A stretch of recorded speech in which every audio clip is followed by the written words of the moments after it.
Well, that's a good question. Recently I'd heard a lot of praise surrounding the newest John Wick film, and I was really interested to see what all the hype was about. So this last week I had a chance to watch all three back to back, and my goodness is it a roller coaster. So today I'm just gonna kind of pack all three into this kind of one big review. That's like 3 reviews for the price of one. It's a pretty good deal.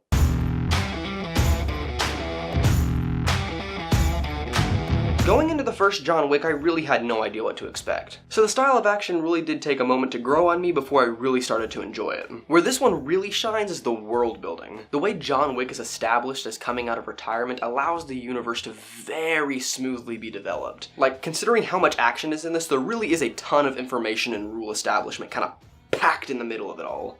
The biggest issue I had with this one is that the third act kind of falls off the tracks. Like, it kind of feels like there's just 2 fights too many, and that's not really a feeling you want in an action flick. It has a nice conclusion, simple and satisfying.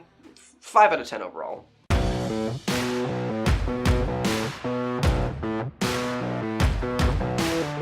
Chapter 2 is easily the most underwhelming of the 3. Having entertaining action is one thing, but being able to put that action in the right place of your film is equally important. Because of this, Chapter 2's action becomes increasingly stale as the film progresses. Another big problem is that the antagonists really don't have that same presence that the first film's antagonist did. There are just so many antagonists introduced in this one that none of them really bring that tension to the fights that you want from a good antagonist. They just kind of get introduced and then immediately disposed of. I mean, it does have good moments though. I liked the setting for the climactic battle, that was nice. There's this bathtub scene that really had me taken back. Plus, this is the first time we see John Wick actually kind of meet his match a couple times, which really allowed John to feel a lot more human. That's a 4 out of 10 for me.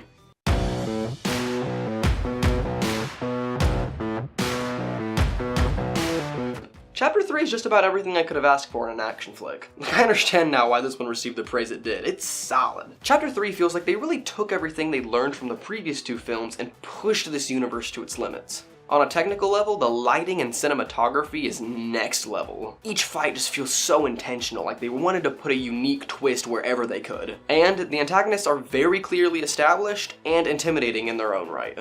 The biggest issue I had with Chapter 3 was the ending. Without spoiling too much, it felt like they threw out a ton of character development for no real reason. All in all, 7 out of 10, really enjoyed this one.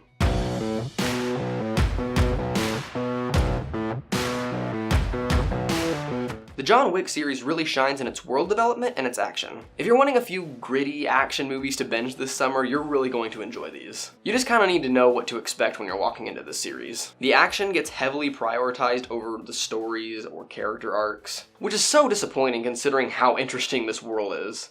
If you're interested in checking these out yourself, I would definitely say that the first one is worth watching. And if you don't enjoy that one, you're probably not going to enjoy the rest of the series. And just for kicks, I'll rate this whole series as a 5.5 out of 10. Alright, that's all I've got for you guys. Outro in 3, 2, 1. What are your thoughts on John Wick? Please tell me down in the comment section below. I would love to hear it. Also, if you have any requests for future film reviews, comment down below or you can hit me up at my socials. Well, that's all I've got. Y'all have a wonderful day.